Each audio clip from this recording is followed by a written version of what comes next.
Aleluia. Aleluia. Amém? O nosso texto é Atos, capítulo 4, versículo 32 a 36. Atos, capítulo 4, versículo 32 a 36. Glória a Deus. Aleluia. Atos, capítulo 4, verso 32 a 36. Quando se encontrarem, digam amém. Passamos a leitura em nome de Jesus. Da multidão dos que creram, era um o coração e a alma. Ninguém considerava exclusivamente sua nenhuma das coisas que possuía. Tudo, porém, lhes era comum. Com grande poder, os apóstolos davam testemunho da ressurreição do Senhor Jesus. E em todos eles havia abundante graça.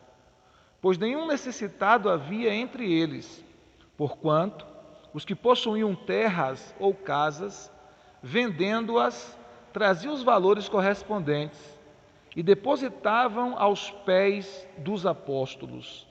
Então se distribuía a qualquer um à medida que alguém tinha necessidade. José, a quem os apóstolos deram o sobrenome de Barnabé, que quer dizer filho da exortação, levita, natural de Chipre, como tivesse um campo, vendendo-o, trouxe o preço e o depositou aos pés dos apóstolos. Amém? Pai, nós cremos em Tua palavra, essa é a Tua bendita palavra. Pedimos ao Teu santo e precioso Espírito que possa falar ao nosso coração nessa noite através da Tua palavra, no precioso e bendito nome de Jesus. Amém. Graças a Deus. Hoje a gente vai falar sobre liderança cristã e generosidade. Amém? Liderança cristã e generosidade. Com base nesse texto de Atos, capítulo 4, versículo de número 32 a 36. E a gente vai aprender o seguinte, amados: cada líder cristão precisa ser um líder generoso. Amém? Seguir o exemplo do Senhor Jesus Cristo é necessário para a nossa liderança cristã. Nós temos um exemplo que é o Senhor Jesus. Em Atos, capítulo 20, versículo 35, Jesus nos deu esse modelo, né? Foi o próprio Senhor Jesus quem nos ensinou que é mais bem-aventurado dar do que receber. É mais abençoador, é mais bênção dar do que receber, né? Então, quando você dá, quando você abençoa, você está sendo mais abençoado do que quando você recebe. Isso é poderoso. Então, nessa passagem de Atos, capítulo 4, versículo 32 a 36, nós aprendemos como os primeiros cristãos, eles exerceram a generosidade na igreja e como nós podemos aplicar essas lições em nossa própria liderança. A gente está estudando o livro de Atos com ênfase em liderança cristã, né? Todas as quartas-feiras nós estudamos uma porção desse livro e hoje nós estaremos estudando a porção de Atos, capítulo 4, versículo 32 a 36, que fala justamente sobre liderança. E quais são as lições que nós podemos aprender nesse texto? Que lições nós podemos tirar desse texto? Primeiro, é mais fácil praticar generosidade quando somos um em coração e mente. O texto diz no versículo 32, no verso 32 diz assim: da multidão dos que creram, eram um o coração e a alma, ou algumas versões dizem o coração e a mente. Ninguém considerava exclusivamente sua nenhuma das coisas que possuíam. Tudo, porém, lhes era comum. Ou seja, quando nós vivemos esse contexto de um só coração, de uma só mente, ou seja, quando nós estamos vivendo em plena unidade, em perfeita unidade, quando nós permitimos que o Espírito Santo trabalhe em nós, trabalhe em nossa igreja, trabalhe em nossa célula, trabalhe em nosso meio, de tal forma que haja essa unidade verdadeira, genuína, orgânica, gerada pelo Espírito Santo de Deus, não como fruto de um esforço humano, mas gerada pelo Espírito Santo de Deus, quando realmente há um só coração e uma só mente, torna-se mais fácil praticar a generosidade. Isso aqui eu estou falando principalmente com os nossos irmãos, né? A gente também pratica generosidade voltada para os que estão de fora, mas esse texto está falando da generosidade voltada para os que estão dentro, né? Para aqueles que estão na mesma casa espiritual que é a igreja. Então é mais fácil a gente praticar generosidade quando somos um só coração e uma só mente, ou seja, quando nós vivemos em unidade. Por quê? Quando nós vivemos em unidade, nós começamos a ver a necessidade do nosso irmão e nós sentimos na pele como se essa necessidade fosse nossa mesmo. Então nós fazemos o que está ao nosso alcance para servir com generosidade aos nossos irmãos. Amém? A segunda lição que nós vamos aprender nesse texto é que a generosidade ela nasce como fruto do entendimento da nossa mordomia cristã.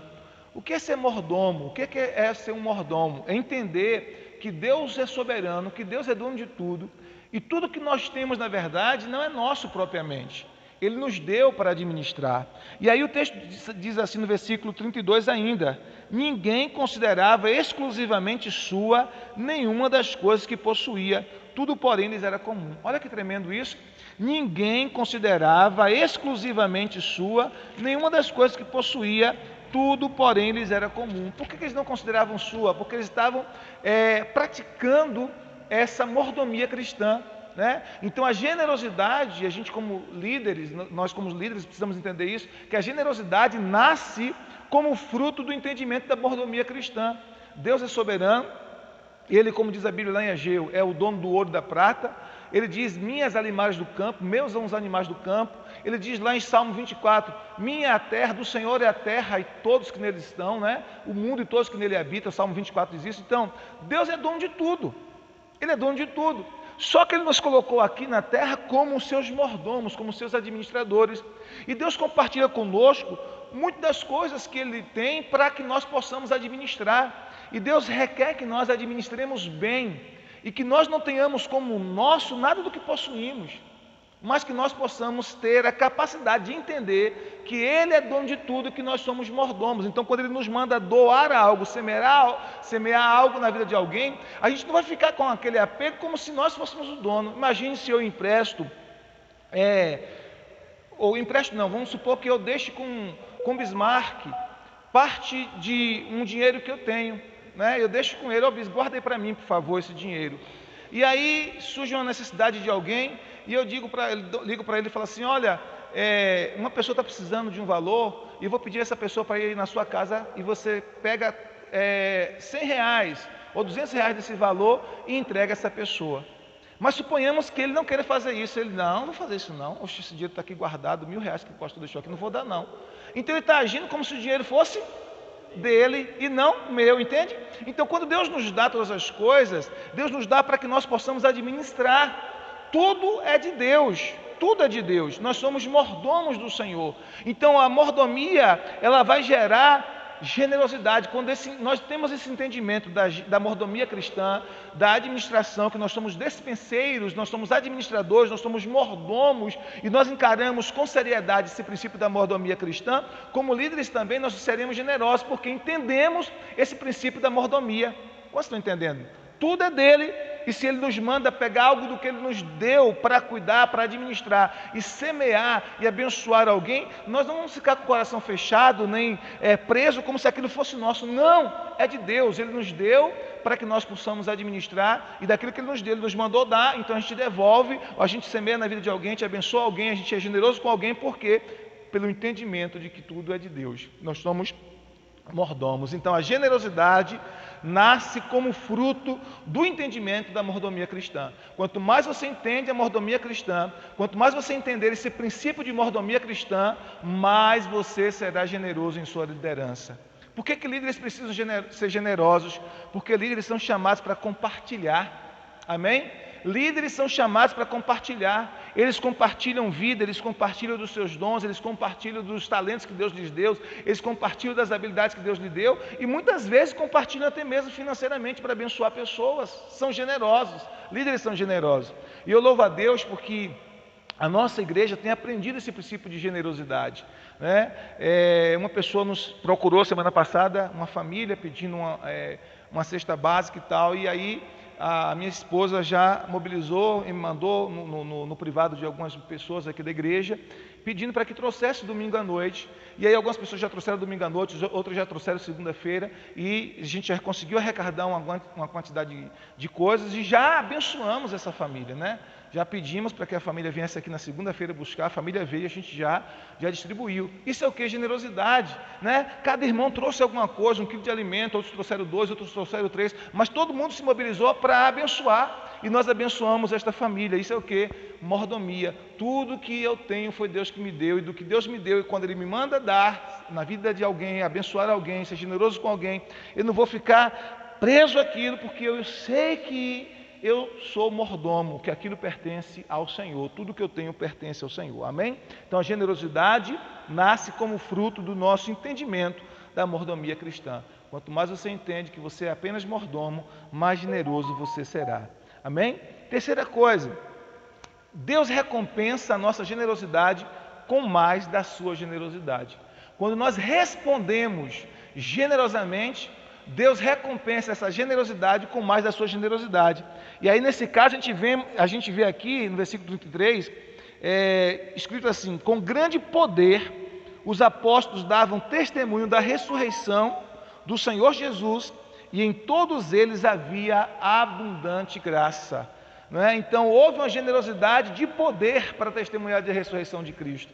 Então havia uma generosidade na igreja, e Deus recompensou e respaldou essa generosidade com mais generosidade sobre eles. E uma manifestação dessa generosidade de Deus sobre eles é que Deus concedeu a eles mais poder, uma generosidade de poder, uma abundância de poder, para que os apóstolos pudessem testemunhar da ressurreição de Jesus Cristo com poder. Amém? Então Deus deu mais poder, mais graça para eles. Houve uma generosidade também de crer, de graça. A Bíblia diz no versículo 33 que sobre eles havia abundante graça. Amém? Havia abundante graça sobre a vida deles. Por quê? Porque foi uma forma de Deus respaldar a generosidade deles, derramando sobre eles mais generosidade de poder e de graça, para que eles pudessem continuar abençoando pessoas, continuar servindo, continuar liberando os seus dons, continuar ganhando almas para Jesus Cristo, continuar testemunhando de Cristo com poder. Então Deus recompensa a nossa generosidade, Deus respalda a nossa generosidade, derramando sobre nós mais da generosidade dele. Amém? A quarta coisa que a gente vai aprender nesse texto é que a generosidade ajuda a prover as necessidades dos menos afortunados. Versículo 34 e 35 diz assim: pois nenhum necessitado havia entre eles, porquanto os que possuíam terras ou casas, vendendo-as, traziam os valores correspondentes e depositava aos pés dos apóstolos. Então se distribuía a qualquer um à medida que alguém tinha necessidade. Olha que tremendo! A generosidade ajuda a prover para as necessidades dos menos afortunados, ou daqueles que estão naquele momento sofrendo ou experimentando algum tipo de necessidade real e séria. Então, quando há generosidade na igreja, quando há generosidade dos líderes, quando há generosidade nossa, né, diante do Senhor e diante das pessoas, aqueles que são menos afortunados, ou aqueles que estão passando por um momento específico de necessidade ou de algum tipo de crise, eles serão supridos em suas necessidades, não é? O desejo de Deus é que não falte o pão, não falte o alimento, não falte os suprimentos na casa de nenhum cristão, na casa de nenhum servo de Deus. Na verdade, Deus não quer que falte na casa de ninguém, não é? Deus não deseja isso. Então, nosso alvo é que não haja necessitados em nosso meio. Amém? Nosso alvo, a nossa visão, nossa missão é que não haja necessitado algum em nosso meio, como foi na igreja primitiva. O texto diz que não havia necessitado entre eles, né? Versículo 34, pois nenhum necessitado havia entre eles, porquanto os que possuíam terras ou casas, vendendo-as, traziam os valores correspondentes e depositado aos pés dos apóstolos, então se distribuía a qualquer um à medida que alguém tinha necessidade. Então eles tinham casas, tinham propriedades, essas casas, essas propriedades eram vendidas, os valores eram trazidos aos pés dos apóstolos, e aí os próprios apóstolos distribuíam entre aqueles que tinham necessidade, à medida que ia surgindo necessidade de alguém. E aquele período, para você entender, era um período de muita perseguição.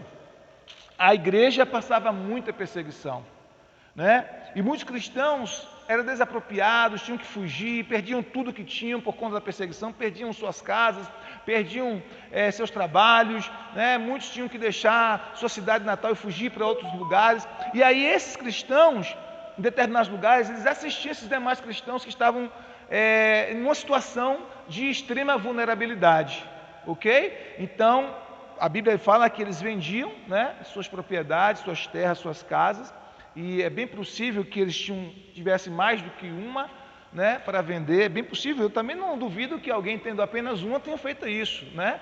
Eu também não duvido, mas eu creio que esses irmãos que vendiam essas propriedades, eles deviam ter mais de uma casa. Eles vendiam uma a mais, a extra, né? E como um ato de generosidade, eles traziam aqueles valores, depositavam aos pés dos apóstolos, e os apóstolos distribuíam entre aqueles que não tinham o que comer, não tinham o que vestir, não tinham onde morar, para que não houvesse entre eles necessitado algum, né? É importante lembrar que naquela época não havia nenhum tipo de assistência social por parte do governo. É importante lembrar que as viúvas, por exemplo, elas não tinham assistência do governo. Não havia aposentadorias naquela época, não havia um plano de previdência social, né? Então, havia muitos cristãos necessitados, aqueles que já estavam mais velhos, que não tinham força para trabalhar, aqueles que estavam enfermos, as próprias viúvas, né? Cristãos que estavam fugindo de uma perseguição, como falei. Então, havia muitos necessitados. E aqueles irmãos em condição melhor, em condição mais avantajada, fazia isso, plantava essa semente de generosidade na vida desses irmãos, com o alvo de que não houvesse necessitado algum, que ninguém no meio deles não tivesse o pão para comer, que ninguém no meio deles não tivesse a roupa para vestir, que ninguém no meio deles não tivesse um lugar onde pudesse reclinar a cabeça. Então essa era a ideia, né, o propósito, o alvo da igreja, e deve ser, da igreja primitiva, e deve ser também o nosso alvo como igreja e como líderes cristãos, né? Semearmos generosidade. A gente vai entender em outros textos que a nossa generosidade ela não precisa ser demonstrada publicamente, né? Jesus disse: não faça tocar trombeta diante de ti. Lá em Mateus capítulo 6, o Senhor Jesus nos ensina isso. Mas o alvo aqui é mostrar que a gente precisa ser generosos com alegria. A nossa generosidade deve ser com alegria, amém? Nós precisamos estar alegres simplesmente pelo fato de sermos generosos, pelo mesmo fato de sermos abençoadores. Então, ao sermos abençoadores, ao sermos generosos, nós precisamos nos sentir alegres e contentes com isso, amém? E por último, a generosidade pode ser exemplificada. A generosidade pode ser exemplificada, porque o autor do livro de Atos, o autor humano, né, que foi Lucas, mas aqui a gente fala mais do Espírito Santo como autor divino do livro de Atos, deixou registrado aqui um exemplo. No versículo 36, ele fala desse exemplo que foi José o Levita. Foi um exemplo de generosidade, porque diz assim, versículo 36, José, a quem os apóstolos deram o sobrenome de Barnabé, que quer dizer filho da consolação, ou filho do encorajamento, levita, natural de Chipre, como tivesse um campo, vendendo, trouxe o preço e depositou aos pés dos apóstolos. Então aqui, o evangelista Lucas, o Espírito Santo, através dele, nos coloca um exemplo palpável, um exemplo tangível de alguém que praticou a generosidade. Ele fala sobre os princípios da generosidade, fala da igreja como um todo, praticando a generosidade, e agora coloca um exemplo de um líder que era um levita, ele praticando essa generosidade. A Bíblia diz que ele possuía um campo, né? Ele possuía um campo, e ele vendeu aquele campo, aquela terra, e ele trouxe o valor daquela terra, e ele depositou o valor daquela terra aos pés dos apóstolos. Para quê? Para que os apóstolos pudessem então fazer aquilo que eles haviam ensinado no versículo anteriores, distribuir aqueles valores entre aqueles da comunidade que estavam sofrendo algum tipo de necessidade séria e real, né? Eu sei, e você também sabe, que existem pessoas que se aproveitam da generosidade. Isso é comum, acontece, né?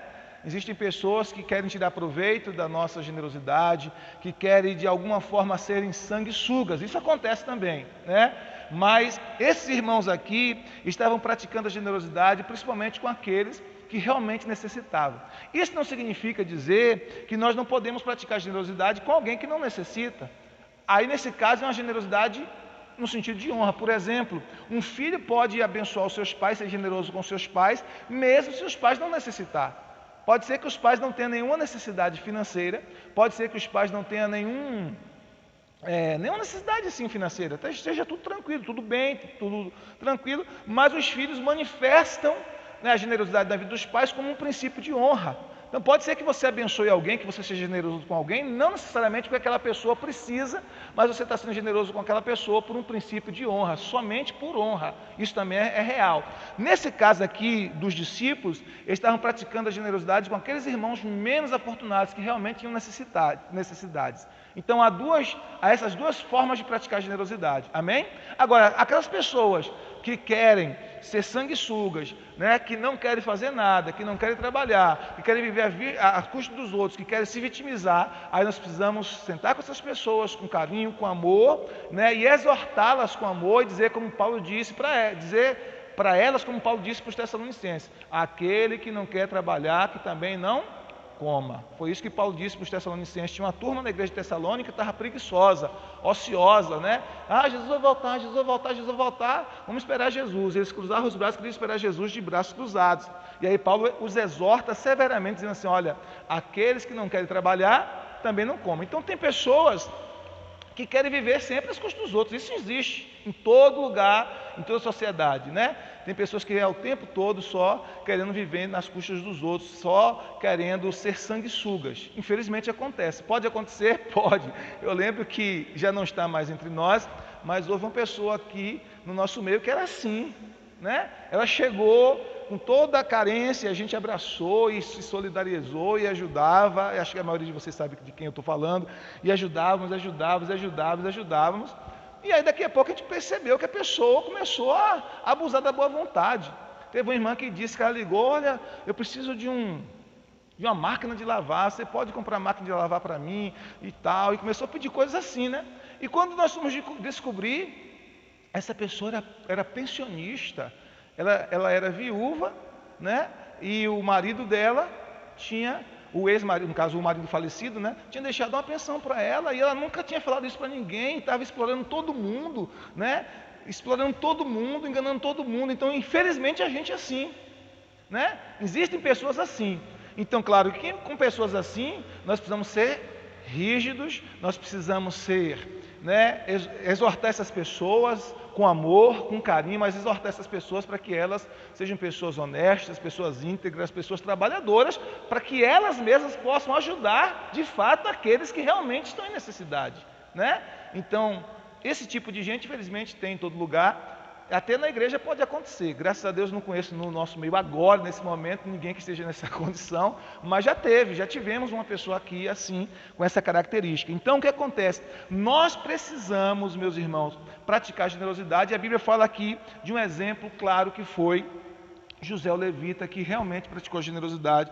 E nesse nível, né, de vender uma propriedade, colocar o valor aos pés dos apóstolos para distribuir entre aqueles da comunidade que realmente tinha necessidade. Ou seja, era uma oferta específica com esse propósito. Não tinha outro destino, não era para a construção de um templo, não era para a organização de um retiro, não era para a organização de um congresso, não. Aquela oferta específica era para assistir aqueles irmãos da comunidade que tinham necessidades, para que ninguém no meio deles tivesse necessidade alguma. Amém? Então é um princípio poderoso. Então nossa generosidade pode trazer encorajamento e consolação para as pessoas. Por quê? Porque a Bíblia nos fala, aqui nesse texto, que José foi apelidado pelos discípulos, versículo de número 36, José, a quem os apóstolos deram o sobrenome, ou seja, o apelido de Barnabé, que quer dizer filho do encorajamento, né? Filho do encorajamento. Então, ele era tão generoso, José era tão generoso, que os apóstolos deram o apelido a ele de filho do encorajamento, filho da consolação. Então a gente vai entender o seguinte: a nossa generosidade pode trazer encorajamento para alguém. A nossa generosidade pode trazer consolo para alguém. Pense numa mãe que está em casa com 3 filhos e ela não tem o que dar de comer para os seus filhos, não tem comida na despensa, e ela está ali aflita, angustiada, desesperada, e de repente o Espírito Santo move o seu coração Talvez você nem saiba, mas o Espírito Santo fala com você, dá um sonho, ou fala ao seu coração, coloca uma impressão no seu coração e diz para você plantar uma semente, ou fazer uma cesta básica, levar para aquela mãe, e você leva. Meu Deus do céu, aquilo ali é um encorajamento, é um consolo, é um alento, porque talvez aquela pessoa está tão aflita, ela não sabe mais o que fazer, e ela está desesperada, e você chega com aquela cesta básica, ou com aquela oferta em dinheiro mesmo, pode ser, e abençoa aquela pessoa, aquilo vai trazer para ela encorajamento, vai trazer para ela consolo, consolação. Por isso que os apóstolos deram o apelido a José aqui de Chipre, José o levita, de Barnabé. Barnabé significa filho da consolação, filho do encorajamento, filho da exortação, porque era assim que as pessoas se sentiam quando ele semeava. As pessoas se sentiam encorajadas, motivadas, renovavam as suas forças, recebiam alento novo, recobravam alento. Por quê? Porque alguém que está nessa aflição, nesse desespero, sem saber o que comer ou o que dar para os seus filhos, o que é pior ainda, e chega alguém e lhe ministra uma bênção, lhe ministra uma generosidade, isso é sobrenatural. Eu estava ouvindo uma palavra do pastor Luciano Subirá, e ele contou uma experiência, falando sobre generosidade, ele contou uma experiência bem interessante. Ele disse que estava de viagem, ele chegou no aeroporto, no banheiro do aeroporto, e quando ele vai entrar no banheiro do aeroporto, tinha alguém lá limpando o banheiro, e o Espírito Santo falou para ele, pega tudo que você tem na carteira,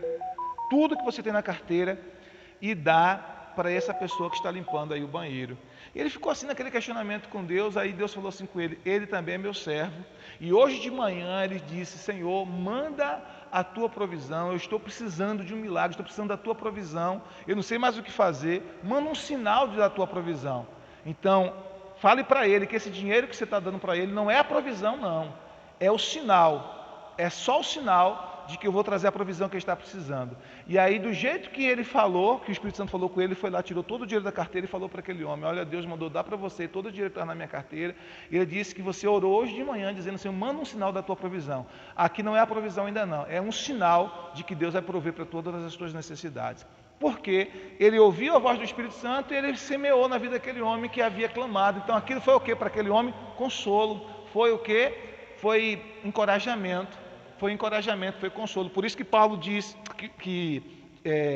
Lucas diz aqui nesse texto, que Barnabé foi chamado de filho da consolação, filho da exortação, filho do encorajamento. Porque toda vez que você é generoso com alguém, toda vez que você abençoa alguém, essa pessoa vai se sentir encorajada, motivada, renovada, consolada pela sua generosidade. Amém? Então nós, como Barnabé, também podemos ser exemplos de generosidade. Amém, queridos? Só recapitulando rapidamente o que a gente aprendeu na lição de hoje à noite sobre generosidade com base nesse texto de Atos 4, 32 a 36. Primeiro, é mais fácil para praticar a generosidade quando somos um em coração e mente, ou seja, num ambiente de unidade, uma unidade orgânica, uma unidade genuína, uma unidade gerada pelo Espírito Santo, torna-se mais fácil praticar a generosidade porque somos um só coração, uma só alma com os nossos irmãos. Amém? Segunda coisa que nós aprendemos nessa noite, a generosidade nasce como fruto do entendimento da mordomia cristã. Quando nós entendemos que tudo que temos pertence ao Senhor e que nós somos apenas mordomos, administradores, o nosso coração se torna generoso, porque quando Deus manda a gente dar algo, como Deus falou com o pastor Luciano Subirá, ele entendeu, esse dinheiro é de Deus, ele mandou guardar, mandou administrar, mas é dele, então se ele mandou eu dar, eu vou dar. Então quando a gente entende que somos mordomos, fica mais fácil sermos generosos com os outros. Terceiro, Deus recompensa a nossa generosidade com mais da sua generosidade. Quanto mais generoso você é, mais generosidade de Deus você vai receber. Amém? E quarto, a generosidade ajuda a prover as necessidades dos nossos irmãos menos afortunados. Ok? Então, a intenção é que não haja necessitado algum em nosso meio. E por último, o que a gente aprendeu nessa noite é que a generosidade ela pode ser exemplificada. Deus colocou aqui na Bíblia o exemplo de José, José chamado de Barnabé, filho da consolação. Mas eu e você também podemos ser hoje, em nossos dias, em nossa igreja, em nossa comunidade, em nossa cidade, esses exemplos de generosidade. Que as pessoas olhem para nós e nos conheçam como pessoas generosas, como líderes generosos. Eles olhem para nós e eles nos veem como generosos. Claro que o generoso, ele vai estar sempre orando para Deus guardar ele, né, de pessoas como a que citei aqui há pouco, né? Mas, independente disso, você sempre vai ser recompensado pela sua generosidade. Amém? Que Deus nos dê esse coração para que nós sejamos líderes generosos, líderes que tenham um coração no reino abençoador, entendendo que tudo é de Deus e que nós somos mordomos daquilo que Ele nos deu. Amém? Oremos ao Senhor.